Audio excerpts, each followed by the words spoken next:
오늘 우리에게 주시는 하나님의 말씀은 누가복음 10장 25절에서 37절까지의 말씀입니다. 누가복음 10장 25절에서 37절까지의 말씀입니다. 저와 여러분이 돌아가면서 읽도록 하겠습니다. 25절 말씀 먼저 읽겠습니다. 한 율법학자가 일어나 예수를 시험하려고 물었습니다. 선생님, 제가 무엇을 해야 영생을 얻을 수 있습니까?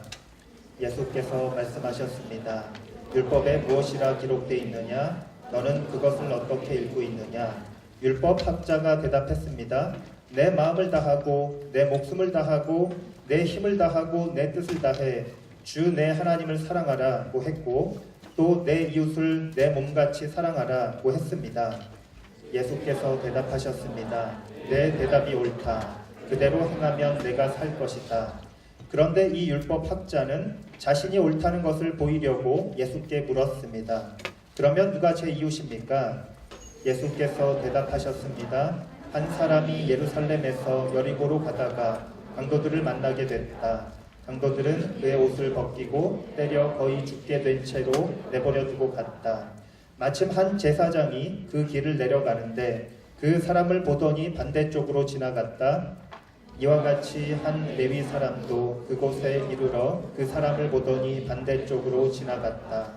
그러나 어떤 사마리아 사람은 길을 가다가 그 사람이 있는 곳에 이르러 그를 보고 불쌍한 마음이 들어 가까이 다가가 상처에 기름과 포도주를 바르고 싸맸다.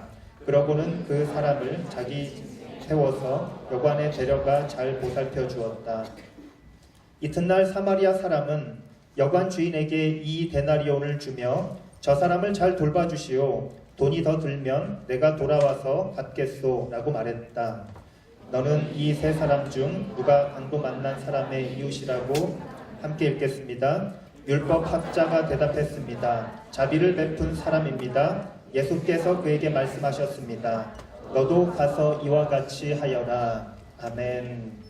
네, 오늘 누가복음 10장 25절에서 37절까지의 말씀, 누가 강도 만난 자의 이웃인가? 라는 제목으로 김영창 목사님께서 말씀 전해주시도록 하겠습니다.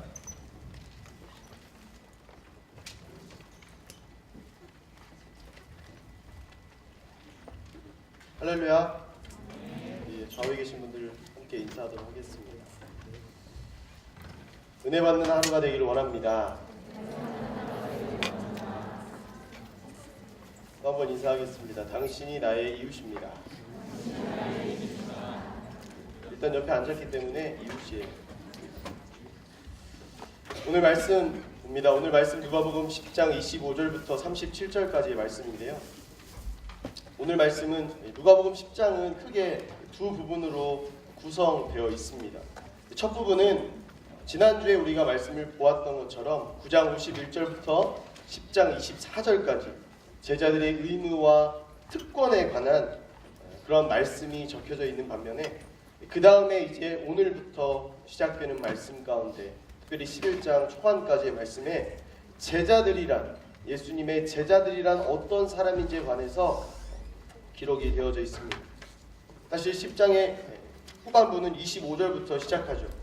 계속해서 11장 13절까지 말씀 가운데 계속 끊이지 않는 것은 무엇인가? 바로 제자들은 어떠한 사람인가에 대해서 말을 하고 있다라는 거예요.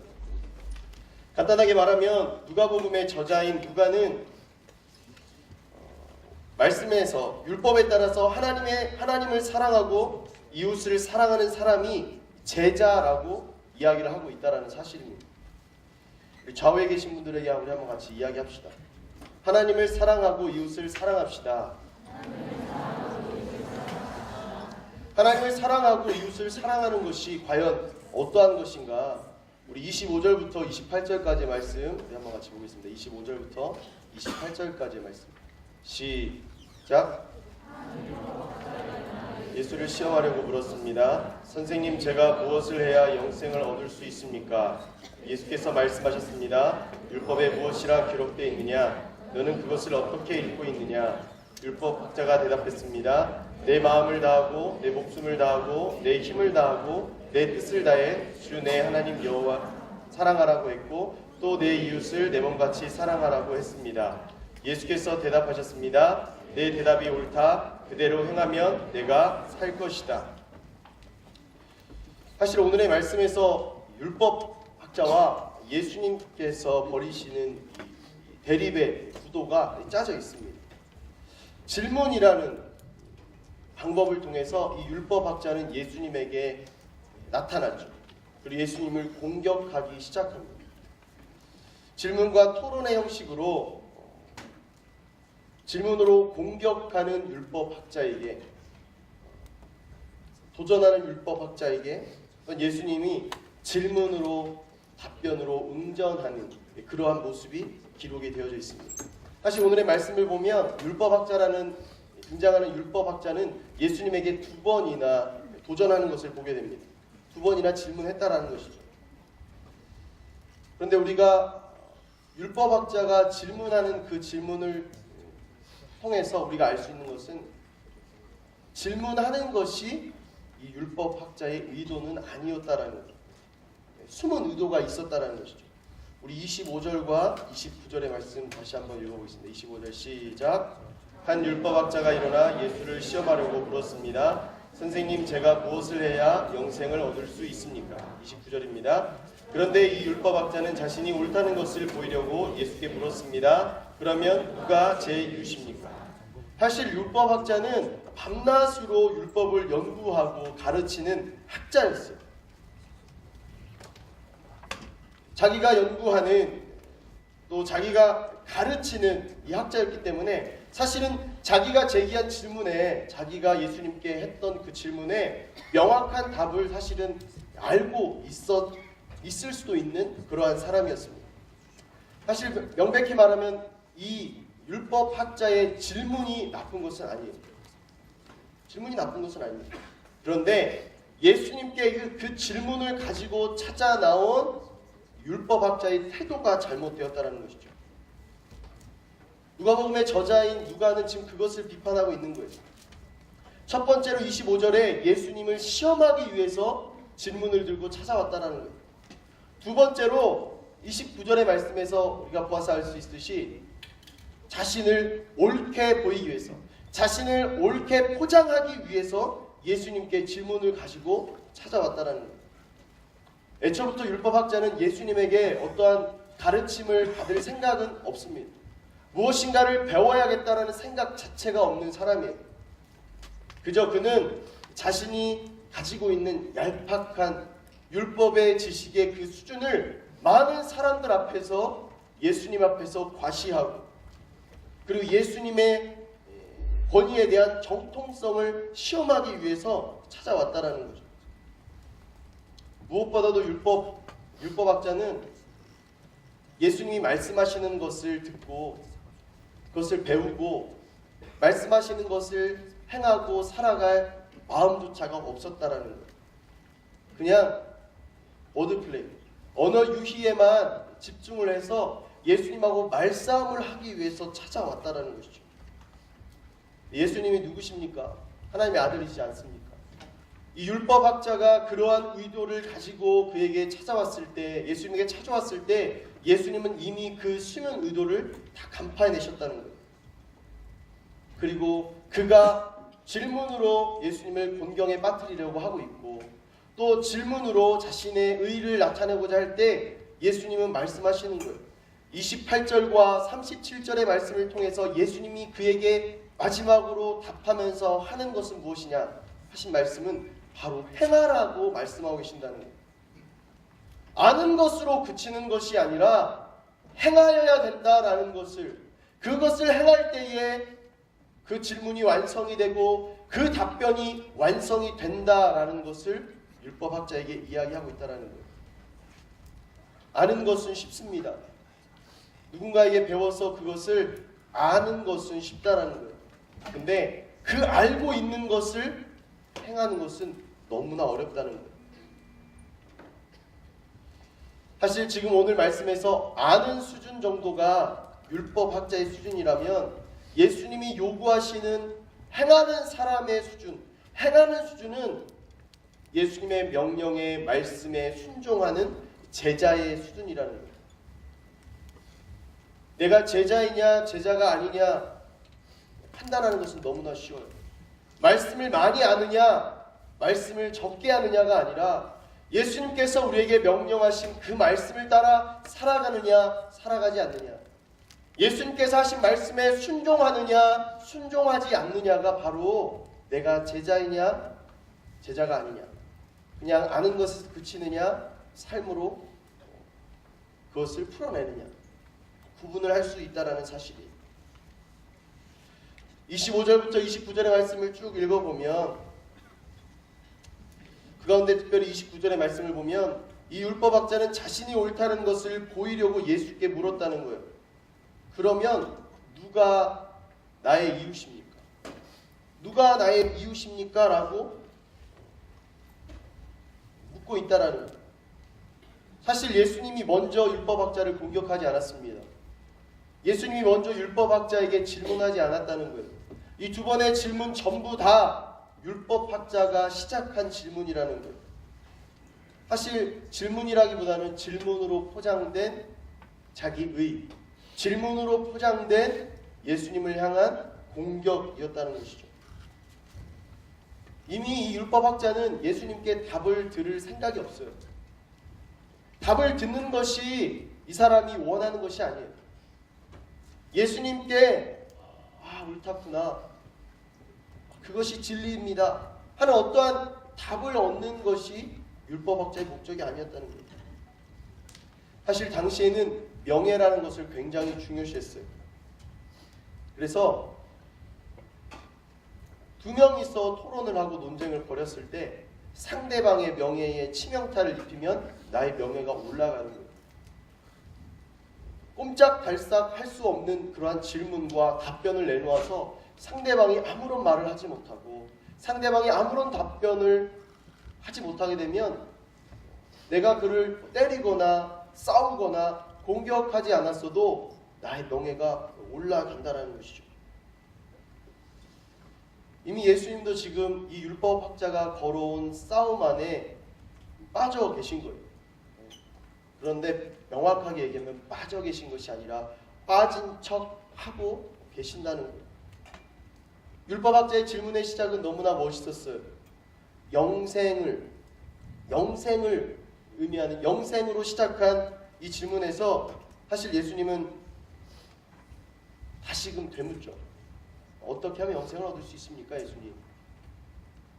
영생으로 그럴듯하게 포장하여서 예수님을 공격했는데 예수님이 다시 재차 묻는 거예요. 질문으로 공격당했는데 예수님이 질문으로 다시 되받아치는 것이죠. 사실 깜짝 놀랐을 거예요. 저는 이 방법을 주로 사용합니다. 제가 예전에 2004년도에 교생 실습을 나간 적이 있어요. 저희 전공은 기독교 교육이기 때문에 크리스찬 미션 스쿨에 가서 아이들에게 종교 과목, 특별히 성경을 가르치는 게 저희 교생 실습에서의 과목이었어요.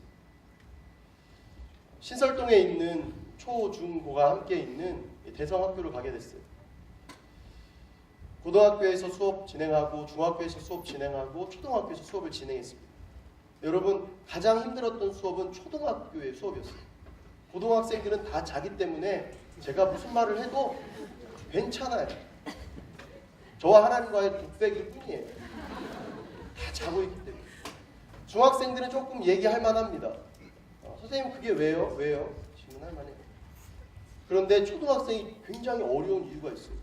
내가 한 번도 생각해보지 못한 기발한 질문을 하는 거예요. 수업 시간이었어요. 제가 질문을 했어요. 그날 수업이 노아의 방주에 관한 질문이었거든요. 수업이었거든요. 노아의 방주를 잘 설명했습니다. 플래시 애니메이션을 동원해서 또 친구들과 함께 4명이서 떼거지로 들어가서 이 아이들을 통째로 접수하겠다. 첫 수업이었기 때문에 의기양양하게, 또 제가 또 베드로 같이 또 잘난 척하기 때문에 내가 일바로 하겠다. 너희들은 구경해라. 친구들이 뒤에 쫙 섰어요. 저는 제가 혹시 내가 모르는 게 나오면 너희들이 대신 답변해 나오고 다 이야기하고 수업을 다 진행했어요. 다 진행하고 나서 이제 모든 동물들이 노아의 방주에 다 탔거든요. 근데 한 친구가 질문을 하는 거예요. 사실 들어올 때부터 그 친구는 굉장해 보였어요. 사순절 기간, 4월달에 사순절 기간이잖아요. 사순절 기간이었는데 이사야 53장을 펴놓고 읽고 있었거든요. 초등학교 1학년짜리인데 생긴 거는 똘똘이 스머프 같이 생겼어요. 아마 지금 그 친구가 아마 좋은 대학생이 됐을지도 모르겠어요. 근데 그 친구가 질문을 하는 거예요. 질문해보라고. 자신 있게 제가 질문을 하라고. 일어나더니 저는 몇 번 누구입니다.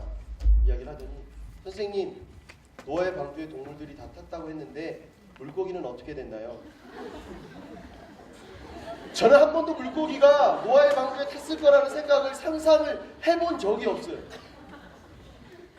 저의 얼굴은 홍당무처럼 빨갛게 달아올랐고 저의 눈빛은 친구들을 향한 레이저로 이글거렸어요.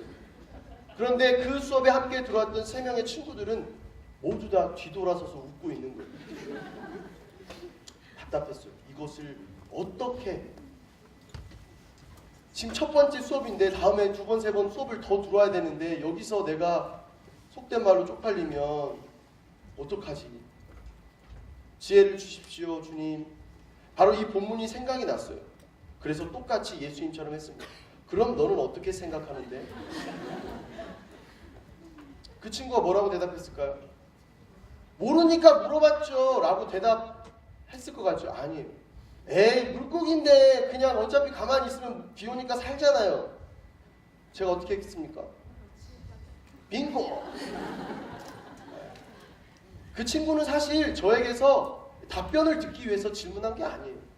그 친구는 저에게서 칭찬을 듣고 싶었기 때문에 그랬어요. 많은 친구들 앞에서 우쭐해 보이고 싶어서 그 질문을 저에게 던진 것이라고.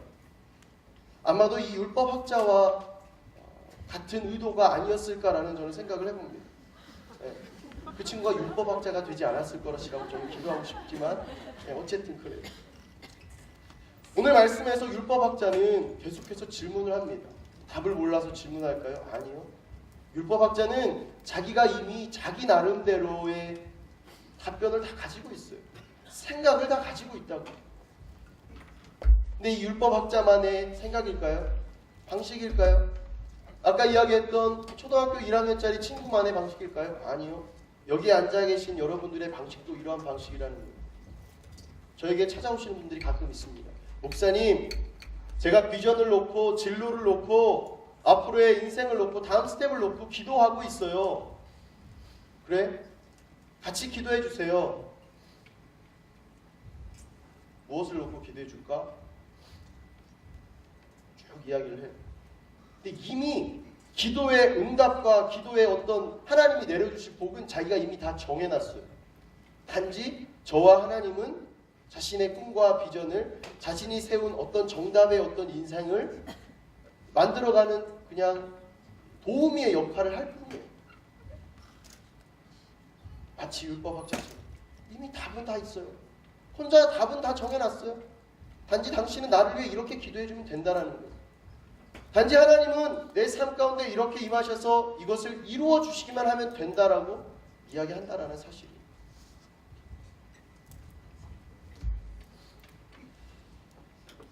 나는 율법학자가 아니다고, 나는 아까 이야기했던 그 친구가 아니라고 아무도 이야기할 수 없습니다. 왜? 한 번쯤은 누구나 다 그런 생각을 했고 그런 행동을 다 했기 때문에 그렇다는 것이요. 율법학자는 예수님께 계속 질문해요.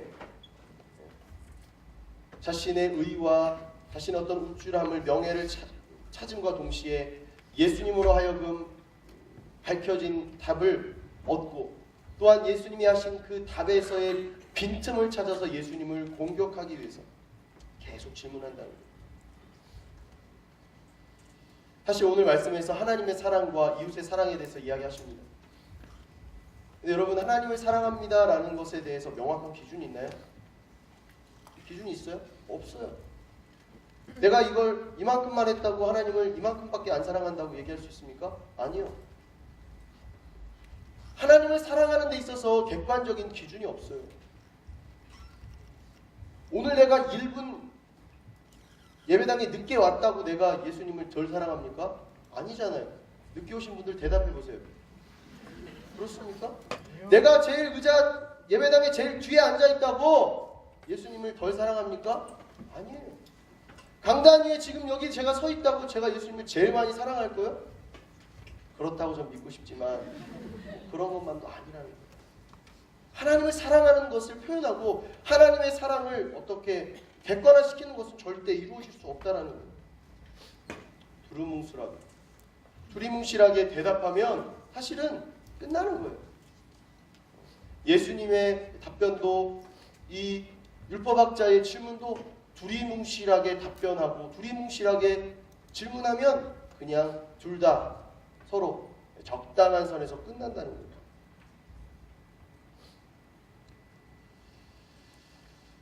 그런데 이미 한번 시작한 대결이기 때문에 율법학자는 쉽게 물러나고 싶지 않았을 거예요. 왜? 한번 물러나면 자신의 명예가 실추되잖아요. 그냥 쉽게 물러서고 싶지 않았을 거예요. 그때 다시금 율법학자가 질문하는 거예요. 우리 29절 다시 봅시다. 29절 시작.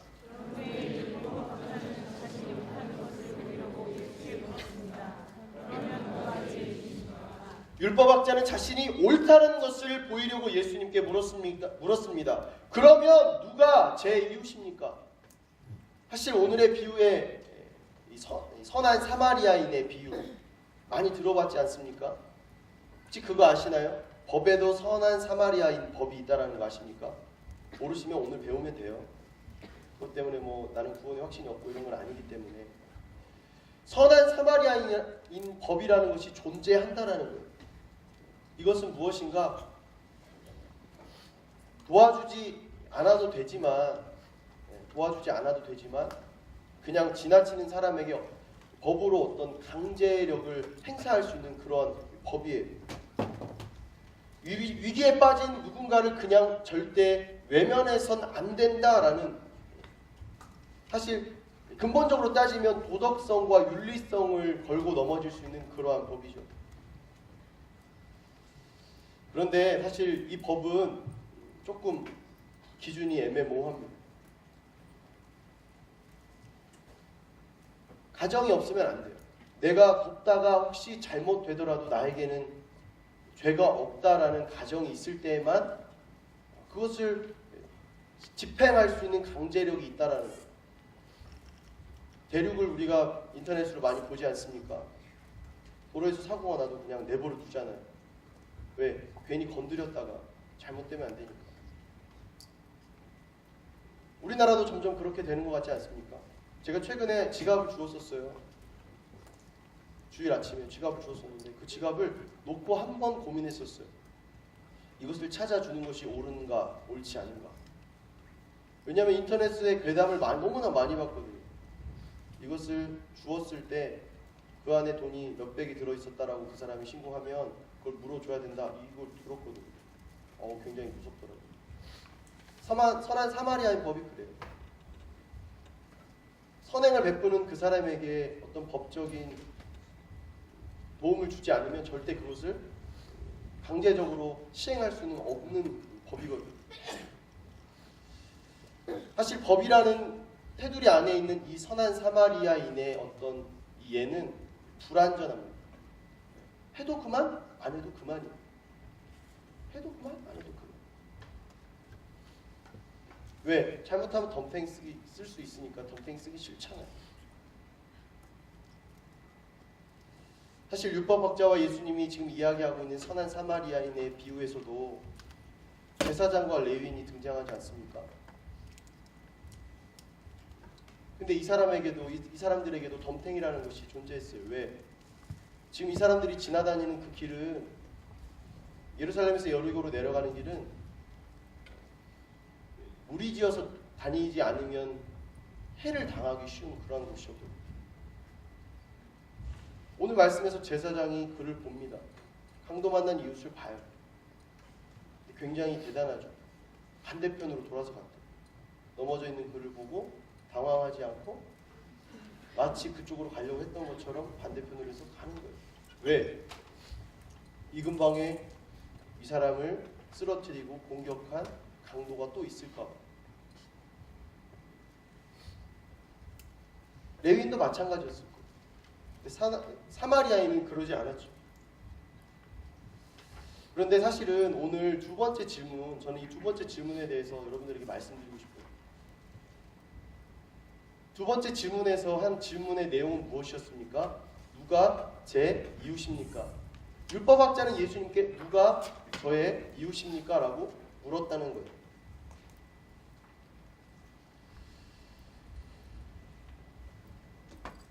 그런데 율법학자가 이야기하고 싶었던 진짜 질문은 무엇인지 아십니까?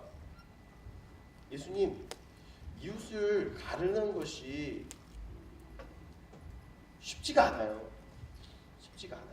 그냥 명확하게 얘기해 주세요. 그 중에서 내 이웃이 아닌 사람이 누구입니까? 사실은 그게 질문의 포인트였다라는 거예요. 율법에 적힌 대로 하나님을 사랑하는 것은 두루뭉실하게 그냥 지나갈 수 있어요. 근데 눈에 보이는 사람, 내 곁에 있는 사람들에게 있어서는 내가 어떤 행동을 했을 때 그것이 남잖아요. 기록이 남고 행동이 남고 말이 남잖아요.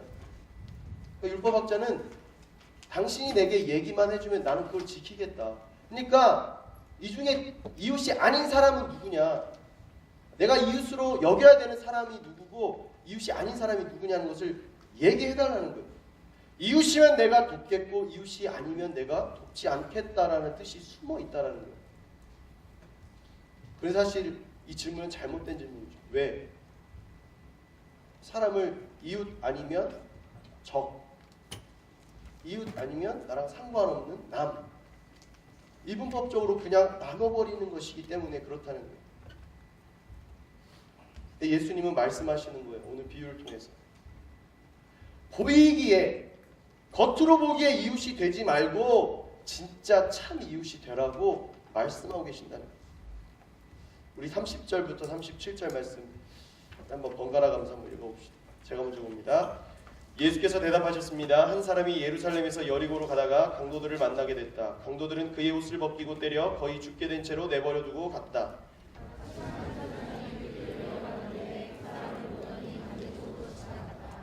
이와 같이 한 레윗 사람도 그곳에 이르러 그 사람을 보더니 반대쪽으로 지나갔다.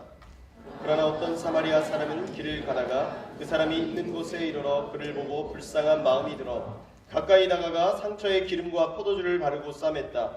그러고는 그 사람을 자기 짐승에 태워서 여관에 데려가 잘 보살펴 주었다.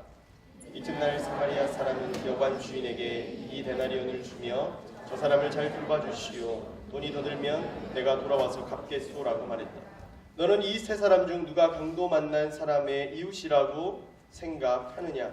함께 봅니다. 율법학자가 대답했습니다. 자비를 베푸는 사람입니다. 그에게 말씀하셨습니다. 너도 가서 이와 같이 하여라.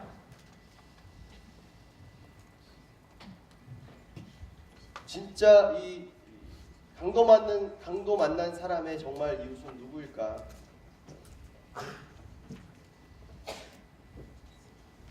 말씀을 준비하면서 저에게 먼저 질문을 해보았습니다.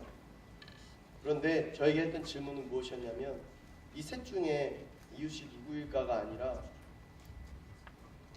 나는 과연 강도 맞는 사람에게 있어서 나는 과연 어떠한 이웃이 되고 있는가라는 거였어요. 사실 첫 번째로 강도 만난 자를 지나갔던 이웃이 있었죠. 누구였습니까? 제사장이었어요. 길을 내려가는데 그 사람을 보더니 반대쪽으로 지나갔다라는 거예요. 사실 제사장이라는 사람 직분의 특수성이 있습니다. 무엇입니까? 제사장이라는 사람은요, 시체를 가까이 하면 안 돼요. 정결법에 걸립니다. 부정하게 되는 것이죠. 사실 이스라엘에는 24반열이 있습니다. 제사장에 24반열이 있다라는 거예요. 대제사장 말고. 대제사장들은 예루살렘에 살아요. 그런데 나머지 제사장들은 1년에 2주씩 24반열이니까 총 48주를 나눠서 와서 섬기는 거예요. 2주 동안. 1년에 2주 동안만 섬길 수 있다라는 거예요. 제사장이 예루살렘으로 오다가 강도 만난 사람이 있었어요. 쓰러져 있고 숨이 붙어있는지 어쩐지 모르겠어. 여러 가지 생각을 할 거예요. 내가 이 사람을 만지면 도와주다가 혹시라도 죽어버린다면 나는 부족한 것을 만졌기 때문에 1년에 2주밖에 섬길 수 없는 내 제사장의 직분을 섬기는 것에 막대한 차질이 생깁니다. 나는 번제단 근처에 갈 수도 없고 나는 번제단에 들어가는 나무 토막을 가져다가 그것을 쪼개고 그것을 나르는 허드렛 일만 하다가 가게 될 것이야. 많은 생각을 했을 거예요. 고민했겠죠.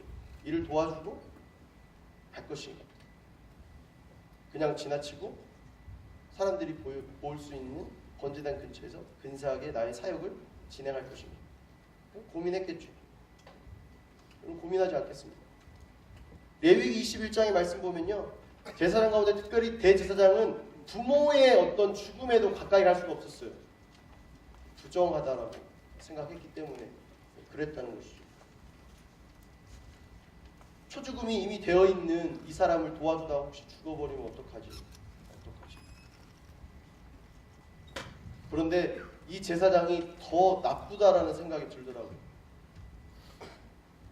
이 제사장은 지금 2주 동안의 섬김의 그 기회를 섬기기 위해서 예루살렘으로 올라가던 길이 아니라 말씀해 보면 예루살렘에서 내려가는 길이었다라는 거예요. 이 사람이 혹시 대제사장이거나 대제사장 측근일 수도 있습니다. 아니 그냥 여리고에 사는 근처에 제사장일 수도 있죠. 그런데 제가 정말 이 제사장 정말 나쁘다라고 생각했던 것은 방금 전까지 예루살렘에서 자신의 직분을 사역을 충실히 하나님 앞에 올려드렸을 이 제사장이 자신의 도움을 필요로 하는 이웃 앞에서는 매정히 반대편으로 돌아서 간다라는 사실이 이해하려고 했어요. 이 사람이 올라가던 길이었다면 하나님의 사역을 감당하기 위해서 그랬나 보다 이해될 수 있는 부분일 수도 있습니다. 그런데 아니잖아요. 내려오고 있었다는 거예요. 사역이 다 끝났잖아요. 끝났는데 돕지 않는다는 거예요. 만약에 제가 똑같은 거예요. 제가 한상대 낙상관을 밑에서부터 걸어서 올라오고 있는데 중간쯤에 피가 낭자한 어떤 환자가 있는 거예요. 제가 이 사람을 들면 온통 옷에 피가 묻기 때문에 설교하기가 어렵기 때문에 제가 그래서 못 도와줬어요. 그래도 도왔어야죠. 죄송해요. 어쩔 수 없다고. 설교해야 되니까 그랬나 보다. 이해를 구할 수 있죠. 근데 지금의 상황은 예배를 드리고 밑으로 탈탈탈 걸어서 내려가는데 예배 때는 막 기도하고 막 찬양하고 막 말씀 듣고 막 아멘 아멘 해놓고 선포해놓고 내려가다가 만난 환자를 뿌리치고 이쪽으로 가다가 골목길로 빠져서 도망간다라는 거예요.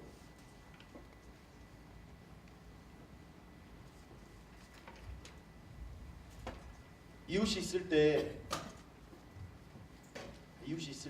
나의 도움을 필요로 하는 이웃이 있을 때 나는 제사장처럼 혹시 그러지 않을까요? 내 옷이 더럽혀질까 봐, 내가 하고 있는 일에 어떤 어려움이 생길까 봐, 덤탱이를 쓸까 봐. 두 번째로 또 강도 맞는 사람을 지나쳐간 사람이 있습니다. 두 번째 사람은 누구였어요? 레위인이었다는 거예요. 32절에 보면 한 레위인 그 사람도 똑같이 반대쪽으로 간다라는 거예요. 레위인은 도와줘도 되지 않을까라는 생각했어요. 왜 안 도와주고 갔을까 고민해봤습니다. 여러분 왜 안 도와주고 갔을까요? 사실 이 레위인은 말씀에는 기록되어 있지 않지만 그 제사장이 돕지 않고 반대편으로 가는 것을 봤을 수도 있겠다라는 생각이 들더라고요. 이스라엘의 계급이 계층이 있잖아요. 근데 레위인은 제사장보다 어떤 우위를 점한 어떤 계층은 아니기 때문에 만약에 그 강도 만난 사람이 눈 뜨고 있다가 제사장이 가는 걸 봤다. 근데 레위인이 도와서 살았다. 이 레위인이 나를 살렸는데 그 제사장이 나를 내버려 두고 갔습니다. 만약에 이것이 밝혀지면 이 제사장과 이 레위인의 관계는 굉장히 어려워진다라는 거예요. 저는 이 레위인이 버리고 간 게 자신의 어떤 체면, 자신의 위치, 자신의 주제를 놓고 고민하다가 그냥 놓고 가버렸지 않았을까라는 생각을 해봤어요. 사실 제사장은 도와야 될 사람이 돕지 않고 간 거예요. 도울 수 있는데 되잖아요. 이미 사회 끝났기 때문에. 근데 레위인은 사회적인 체면이나 염치를 놓고 그 사람을 버리고 갔다라는 거예요. 내가 하는 일이 아무리 중하여도 이웃보다 중할 수 없다라는 걸 예수님 말씀하고 계신다는 거예요. 나의 체면과 염치가 어떤 주제가 중하다 할지라도 나를 필요로 하는 이웃보다는 중하지 않다라는 것을 예수님이 말씀하고 계신다는 거예요. 그게 마지막에 누가 지나갑니까? 사마리아인이 지나가요. 그 상황을 이야기하신 예수님께서 마지막으로 말씀하세요. 너는 이 세 사람 중 누가 강도 만난 사람의 이웃이라고 생각하느냐? 율법학자는 누가 내 이웃입니까? 라는 걸 묻고 예수님은 그 사람의 이웃은 누구냐고 묻고 계시는 거예요. 똑같은 질문인 것처럼 보이지만 전혀 다르다는 거예요. 이웃의 주체가 내가 되느냐 그가 되느냐 완전히 다르다는 거예요. 나의 이웃이 누구인지를 밝혀달라는 율법학자와 강도 만난 자의 이웃이 누구인가를 묻고 계신 예수님, 지금을 살고 있는 우리의 모습이지 않냐는 거예요. 나 중심의 어떤 이웃의 개념, 신앙의 개념을 묻는, 그렇게 살아가는 나와 이웃의 개념, 이웃 중심의 개념을 이야기하는 예수님. 예수님이 오늘 비유를 통해서 우리에게 말씀하시는 것이 있어요. 그것은 무엇인가? 이웃은 네가 선택하는 게 아니야. 이웃은 너가 선택하는 것이 아니라 그냥 우리는 이웃이 되어야 한다라고 말씀하고 계신다는 거예요. 여러분, 사람을 선택하십니까?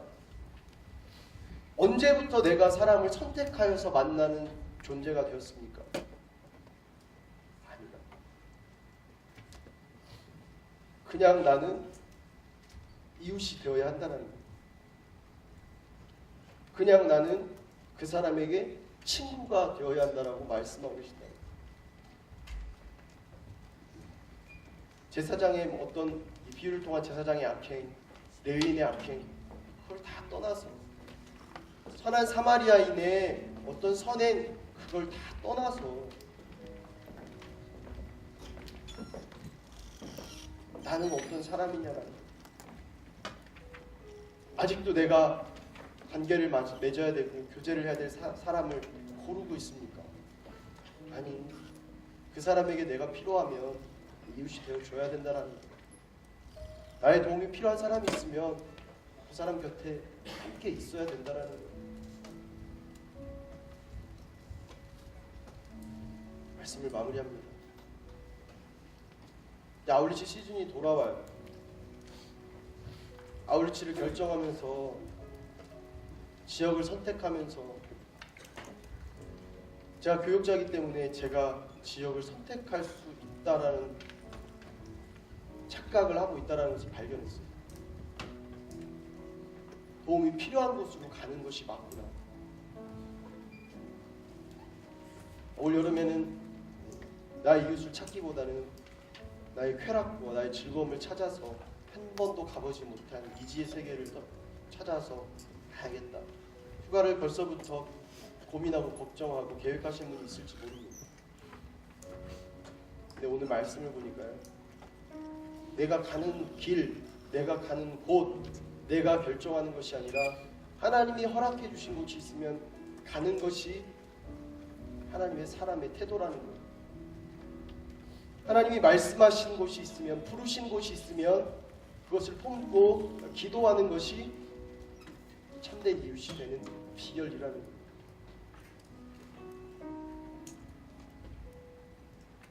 우리 한번 같이 기도합시다.